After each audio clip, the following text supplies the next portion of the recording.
Thank you so much, Louisa, and everyone for being here tonight. My name's Nora. I'm an alcoholic. My sobriety date is December 26, 2013, and my home group is the 417 Women's Group in Quakertown, Pennsylvania. A small little women's meeting that is just such a blessing in my life and the amazing women that are part of that home group. I have the privilege of sponsoring people in this fellowship. And I have a sponsor myself who has been an invaluable resource to me. Love that it is EACYPAA Wednesday. So I'm presently involved, a committee member for the Liberty Bid for EACYPAA. And I also presently serve on PennCYPAA advisory. So EACYPAA is the Eastern Area Conference of Young People in AA, and PennCYPAA is the PA State Conference of Young People in Alcoholics Anonymous. And EACYPAA has definitely supercharged my sobriety. But to get to that place, I grew up in an Irish Catholic family. My parents are not alcoholics. They are not like us in that regard. My dad's the kind of person who drinks half a beer and pours the rest down the sink.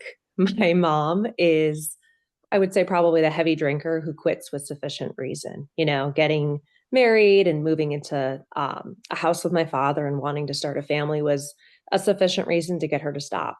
And for me, alcohol wasn't really in the house when I was a kid, but definitely being mentally and bodily different than my fellows was pretty apparent long before I picked up my first drink. Just feeling very different everywhere that I went. Just like I was uncomfortable in my own skin, that I couldn't just be among other people.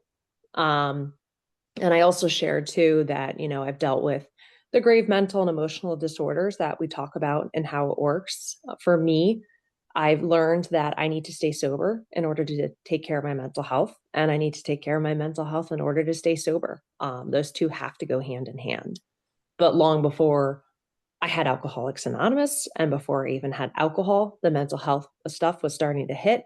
And I was looking for anything outside of myself to change the way I felt, anything that I could get my hands on to make me feel different, anything that I could do to kind of just soothe myself mentally and emotionally. And I went to a 4th of July party. I remember having a Mike's Hard Lemonade.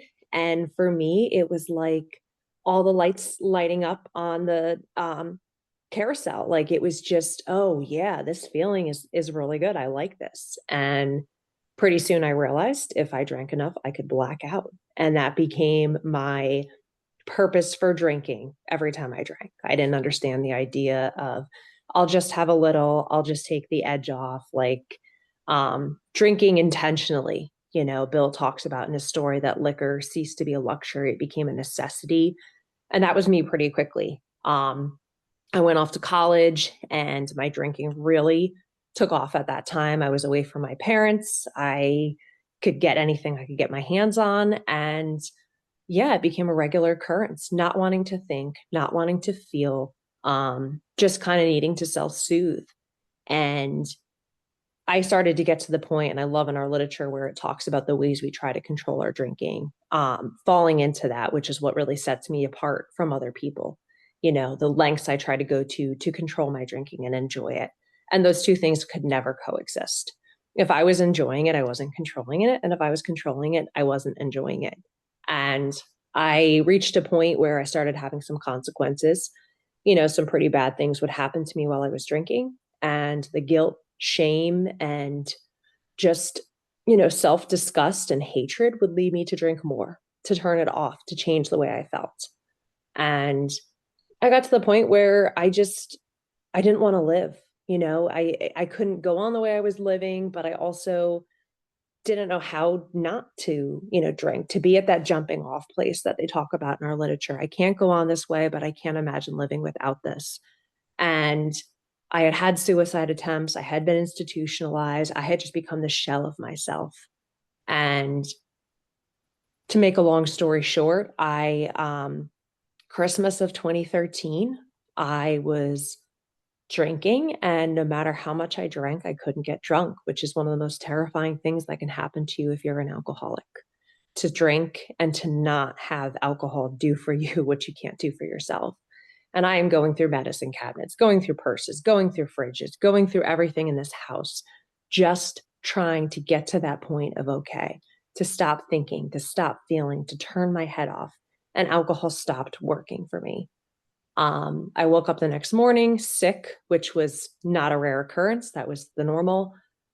Shaking, and I had Googled, am I an alcoholic? And yeah, pretty sure, you check off the 20 questions only you can answer. We have a great pamphlet with that. I checked off quite a few, wasn't a fan of it, took another one, still said, you have a serious problem with alcohol. And I told my boyfriend at the time, hey, I'm an alcoholic. And he said, yeah, I know. Because everyone else around me already knew at that point. I told myself that vodka didn't have a smell. I had deluded myself in all these ways that I was controlling my drinking, and I wasn't. Teammates had an intervention for me on my college cross country team. Like, the relationship with my family had become very strained. My sister walked in on me, getting intoxicated with other substances, and the people around me had seen me become a shell of myself. So I went to my first AA meeting, and I was really hoping you guys were going to tell me that I was different. I had just turned 25, so I figured I was probably too young. Like, I would nip this thing in the bud, and they're reading the literature and they talk about the young person who's scarcely more than a potential alcoholic. And I got really excited. I said, I'm a potential alcoholic, not the real thing. Cool. But I also really remember something else from that meeting. And when they first read the 9-step promises, which we read at the start of the meeting, and that one sentence, we will intuitively know how to handle situations which used to baffle us. I wanted that. That caught me, because life up until that point had baffled me. The only solution I had was to drink, or to, numb myself out with anything I could get my hands on, to stop thinking, to stop feeling, to just stop being. Life baffled me. I had no idea how to handle anything. And I saw something in Alcoholics Anonymous. I started to see something when I was coming to those meetings and talking to other people and hearing the literature and talking about experiences, and realizing people in AA were handling life. They had something that I didn't. They had something that I had really struggled to kind of get a grip on for a long time. Things I really especially noticed was talking about sponsorship, talking about step work. And I didn't want to admit that I needed those things, but I noticed that common theme, that there was like something indescribable in people who talked about those things. And for me, it was asking a woman to become my sponsor and not exactly knowing what that experience would be, but just being met with the spiritual tools that this program lays out in our 12 steps, that common solution. I remember in my early days of AA, and I'm glad it's never left me, this memory of white knuckling my steering wheel as I was driving by a liquor store, terrified if I turned my head and I looked that I was going to drive in. And being told that, the obsession would be lifted. Having had a spiritual awakening as a result of these steps. It seemed so far-fetched to me. I had my own prejudice about religion, about God. Even seeing God in the 12 steps freaked me out a little bit. But we have some great details in our book about a higher power, and the fact that I had already made alcohol my higher power. I believed that when I took that first drink, alcohol was going to do something for me that I couldn't do for myself. I had worshiped at alcohol. Like, I sought it out, like happy moments, sad moments, the unmanageable moments. Like, alcohol had been my solution. I had absolutely made it my higher power, and I had put drinking above all else in my life. So the idea of starting to turn my will and my life over to something greater than myself, it was still hard to wrap my head around the idea of God, but the idea of God being a group of drunks, I could do. The idea of the collective consciousness of Alcoholics Anonymous, because you guys had something that I didn't, and I desperately wanted it, and I desperately needed it. And starting to go from believing to trusting. The belief is something that, I definitely love. Step 3 and how they talk about electricity in the big book, and the idea of flipping that switch and not needing to understand the inner workings. I wanted something tangible. I wanted that scientific, I'm generally a pretty rational person. I want to see physical proof. Um, but I saw proof in other people, and that to me is just one of the most beautiful things about Alcoholics Anonymous and continuing to show up, continuing to do 12-step work, and why it becomes so paramount the longer that we're sober to continue to be here and to continue to show up. The longer I'm sober, the more I realize like those character defects do crop back up. I do start trying to play God in different areas of my life, and I need to continue to surrender. I heard a speaker once say that your character defects are kind of like your spiritual barometer, which I thought was a really cool metaphor because, yeah, when I'm falling into gossip, when I'm falling into dishonesty, when I'm falling into taking other people's inventory, I'm not in fit spiritual condition. I might not be drinking, but I'm definitely not in a good spot. And it's that reminder like, hey, I am powerless over, my defects of character, and the idea of turning them over to a power greater than myself to have them removed. And other times, even just praying for the willingness to have them removed, because there's definitely those that I indulge in and I want to hold on to. But the foundation that I've laid in my step work, I've had the privilege of going through the steps a few different times with a few different sponsors in a few different ways. And every time I glean something new. Continuing to grow along spiritual lines is really at the core of this program. And that's been the paramount part of my experience. The things that I saw about myself in my first fourth step versus the things I've seen in my fifth, fourth step, they're different. There's those things that crop up, those old fears that I start to make my higher power even in sobriety, fear of economic insecurity coming back, fear of not getting what I want, fear of not being liked. Those things can creep back in. And they're kind of showing me where those weak points are, in my spiritual condition. Like where am I allowing this fear to be greater than my higher power? Because really, fear was that corroding thread that they talk about in the big book that was underlying all of my character defects, was underlying all of my resentments, was underlying all of my harms, acting on fear. And then being willing to bring them back to a higher power, starting to have that relationship and that connection. The God that I was brought up with, by no means was a bad thing, but it wasn't something that went to my heart. It was something in my head. It was something I learned about alongside math and history and social studies. So I mastered the material, but I didn't have an experience with it. And it wasn't until I went through the 12 steps that I started to have an experience, an actual awakening that they talk about in this program. I think one of my absolute favorite parts of the big book is Appendix 2 on the spiritual experience. And they talk about undergoing a profound alteration in our reaction to life. I think that statement and those words, they really just, every time I hear them, like it's just almost tears for me, because that's been my exact experience, to have undergone a profound alteration in my reaction to life. Whereas my old reaction was selfish and self-centered fear.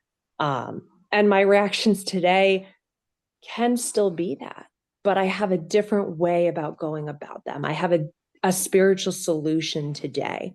I have that reminder, through 10, 11, and 12, which, really are, they say they're the maintenance steps of this program, but I think of them so much more. I love when Bill Wilson said that prayer, meditation, and self-inventory, when taken alone, can be of great benefit, but when woven together, build an unshakable foundation for life.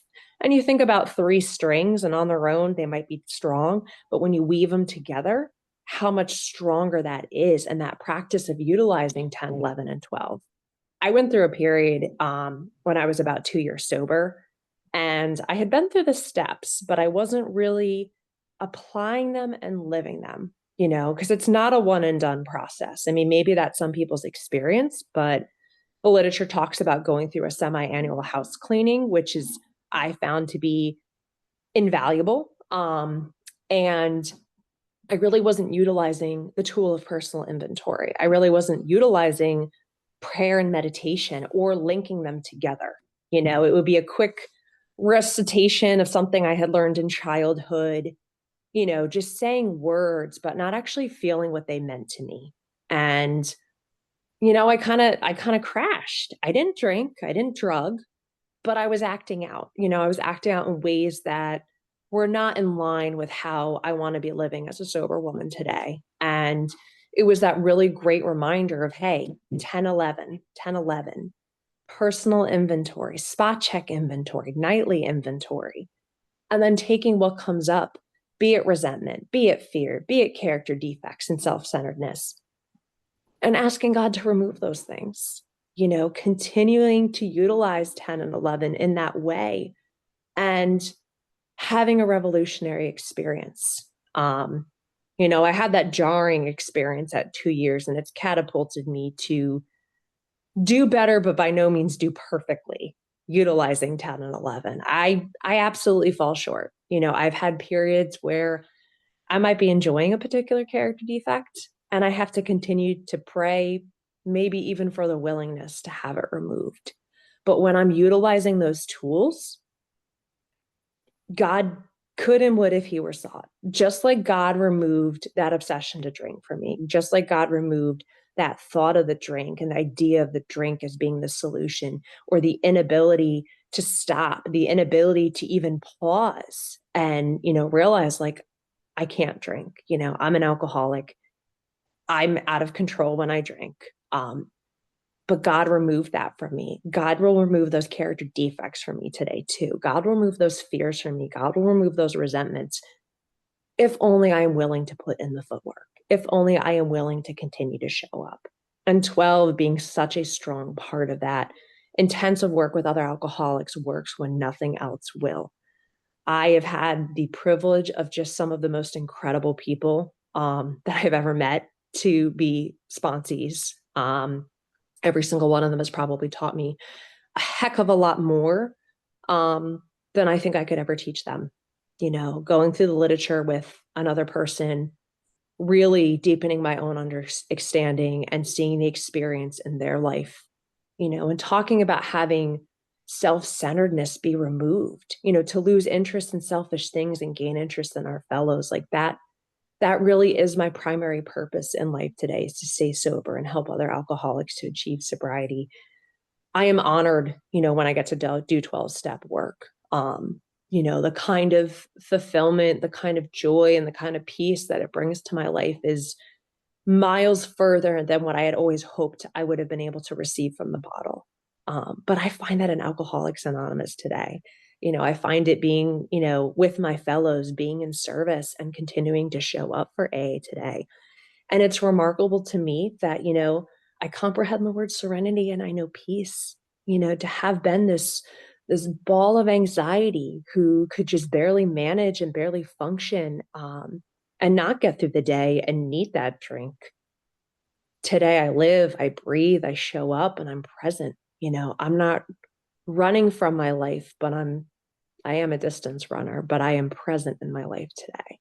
And Alcoholics Anonymous has given me that gift, that incredible new freedom that is far greater than anything I ever could have imagined. Somebody said something to me when I was early in sobriety, and they said, think about a life beyond your wildest dreams.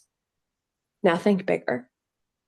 And this isn't the life that I think I would have asked for, because I don't think I even really knew like what life could be like. I don't think I even had an idea of what serenity and peace looked like. But I have it today, and I have it because of Alcoholics Anonymous. So thank you so much, you guys, for being here tonight. Excited to introduce a topic. How about step 10? Continue to take personal inventory and promptly admitted it. Where you're at with step 10, where you're at with inventory process, that spiritual maintenance. Yeah, I've done okay, but I could be doing better. But just sharing your experience with it, how it's benefited you, maybe how you practice step 10. Or if you're not there yet, if you're working on a fourth step, share on that too. So inventory. topic tonight. Thanks.